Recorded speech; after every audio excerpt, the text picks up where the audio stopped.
Park के नदी में बहुत सालों से छठ मैया का पूजा का आयोजन होता था। हजारों की संख्या में लोग आते थे और बाद में धीरे धीरे करके कृत्रिम तालाब का निर्माण महानगर पालिका की तरफ से हुआ। वो भी एक अच्छी पहल है। मैं ऐसा मानता हूँ कि अच्छा है, जगह जगह पे हो इस प्रकार का आयोजन, तो फिर गर्दी कम हो जाती है, तो 1-2 घंटे में इतना सारा भीड़ हो जाता है और लोगों को भी परेशानी उसमें बढ़ती है। लेकिन मैंने जो संघर्ष किया, वो संघर्ष मैंने इसलिए किया कि हमारे सांस्कृतिक धरोहर पर जो सरकारी अधिकारी होते हैं वो अतिक्रमण करते थे।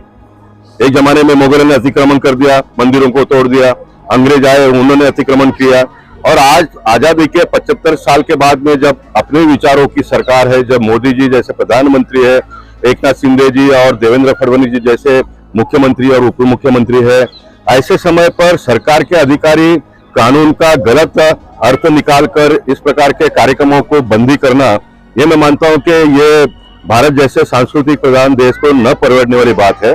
इसलिए सांसद के नाते लोगों के तकलीफों को, लोगों की आस्थाओं के, लोगों की भावनाओं का कदर करते हुए मैंने संघर्ष छिड़ा। हमारे जो मंत्री है डॉक्टर राधाकृष्ण विखे पाटिल, उनसे 2 बार बैठक हुई और उन्होंने आदेश दिया महानगर पालिका के कमिश्नर को, इकबाल चहल साहब को, और उन्होंने परसों मीटिंग लेकर तुरंत आदेश पारित किया कि हम नेशनल पार्क और आर्य कॉलोनी दोनों जगह पे छठ मैया का पूजा का आयोजन करने देंगे। ये मैं मानता हूं कि हमारे पार्टी और पार्टी के कार्यकर्ताओं की बहुत बड़ी जीत है, और एक दिन में हमने लोगों को बताने के बाद में भी आप देख रहे हो हजारों की संख्या में लोग आए हैं और भी लोगों का आना शुरू है। मैं मानता हूं कि अगले साल जो गलत मैसेज गया था वो अब लोगों के दिमाग से निकल गया। अभी नेशनल पार्क में छठ मैया का पूजा हो सकता है करके, अगले साल इसको हम और जोर से करेंगे। और मैं चाहूंगा कि अनावश्यक गर्दी भी ना हो। एक सांसद के नाते मेरा फर्ज भी बनता है कि जगह जगह पर आयोजन हम करें ताकि लोगों को भी बहुत लंबा आना जाना न पड़े, लेकिन लोगों के भावनाओं का कदर करते हुए सरकार के अधिकारियों ने अपना बर्ताव करना चाहिए। वो अपना दबंगशाही अगर हमारे सांस्कृतिक त्योहारों पर लाना चाहेंगे तो एक सांसद के नाते और भारतीय जनता पार्टी के कार्यकर्ता उसको बिल्कुल बर्दाश्त नहीं करेंगे। जूहू और मठ जैसे स्थानों पर काफी भीड़ देखी जाती है, ऐसे में यहाँ पर भीड़ कम करने के लिए लोगों के लिए सुविधा की गई। आने वाले समय में और किस तरीके की सुविधा हो सकती है? आने वाले दिनों में और सुविधा बढ़ाने का हम प्रयास करेंगे। देखिए, मैं आपको एक बात बताना रह गया, ये जो आरटीआई एक्टिविस्ट है, ये लोग जाके सब कोर्ट में इस प्रकार का मुसीबतों को खड़ा करते हैं, और मैं कभी मेरे राजनीतिक इतने लंबे समय के जीवन में कभी किसी पार्टी के नेताओं पर या तो किसी जाति संप्रदाय के ऊपर कभी कोई बात या टिप्पणी मैं करता नहीं हूँ।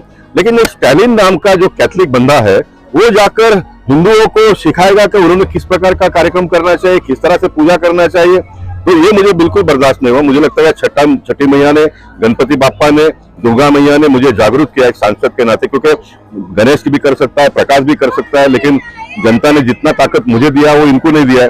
तो मैंने कहा कि ये मैं बिल्कुल बर्दाश्त नहीं करूंगा। वो और आगे गए, एक मीटिंग का रिकॉर्ड है मेरे पास, मैं आपको पेपर दिखाऊंगा। ये जो नदी के बाजू में आर्टिफिशियल फाउंड करके उसमें गणपति बापा का विसर्जन का नक्की किया, तो कोर्ट में उन्होंने उसके ऊपर भी आक्षेप लिया। वो कहते हैं कि आर्टिफिशियल पॉन्ड में से फिर पानी नदी में जाएगा। अरे ये इनकी मानसिकता का तो मुझे समझ में नहीं आता है करना क्या चाहते हैं करके। तो मैंने कहा कि इस प्रकार के इनके पैंतरे, ये शब्द का मैं उपयोग करता हूं, तो हम अगर बर्दाश्त करेंगे तो बहुत आगे जाएंगे। इनको समय पर रोकने की आवश्यकता थी और भगवान ने मुझे उतनी समझ और ताकत दी।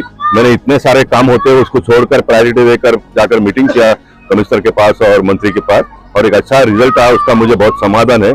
लोगों ने मुझे जिस काम के लिए चुनकर दिया उस काम को मैं बखूबी निभा रहा हूँ, इसका मुझे निश्चित आनंद है। और मैं छठी मैया से प्रार्थना करूंगा, गणपति बापा से प्रार्थना करूंगा, माता जी से, दुर्गा मैया से प्रार्थना करूंगा कि हमारे बहनों को इतनी ताकत दे, हमारे कार्यकर्ताओं को इतनी ताकत दे, ताकि वो हमारे सारे सांस्कृतिक विरासत, सांस्कृतिक धरोहर जो है पूजा पाठ से ही आता है, उसको कायम रखने के लिए, संघर्ष करने के लिए, लड़ने के लिए छठी मैया, गणपति बापा, दुर्गा माँ ने हम सबको ताकत और अच्छी बुद्धि दे। अच्छी बुद्धि की भी मैं मांग करता हूँ, क्योंकि पॉलिटिकल पार्टी के लोग तो एक जगह पे उनको गर्दी बहुत करके अपना काम चलाना पड़ता है, लेकिन मैं उस बात का उससे भी सहमत नहीं हूँ। मैं मानता हूँ गर्दी कम होनी चाहिए, जगह जगह पर आयोजन होने चाहिए।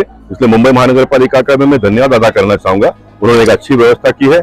मैं उनसे निवेदन करूंगा कि अगले साल जगह जगह पर जहाँ पे हमारे उत्तर भारत समाज के लोग रहते होंगे, उनके लिए छठ मैया का पूजा का आयोजन, मराठी भाषियों के लिए, उनका तो राज्य है, उनको गणपति का पूजा करने के लिए और विसर्जन के लिए किसी भी प्रकार की बंदी ना है। गुजरात और महाराष्ट्र जब एक था तो गुजराती लोग भी इसी मुंबई शहर में रहते थे, इसलिए उनको भी नवरात्र दुर्गा पूजा करने में भी किसी प्रकार की दिक्कत ना आई, उस प्रकार की वो व्यवस्था करे। और सरकार के माध्यम से और एक सांसद के नाते मैं छोटी छोटी चीजों को ध्यान में रखते हुए हमारे जो भक्तजन है उनको किसी भी प्रकार की समस्याओं का सामना ना करना पड़े, इस प्रकार का काम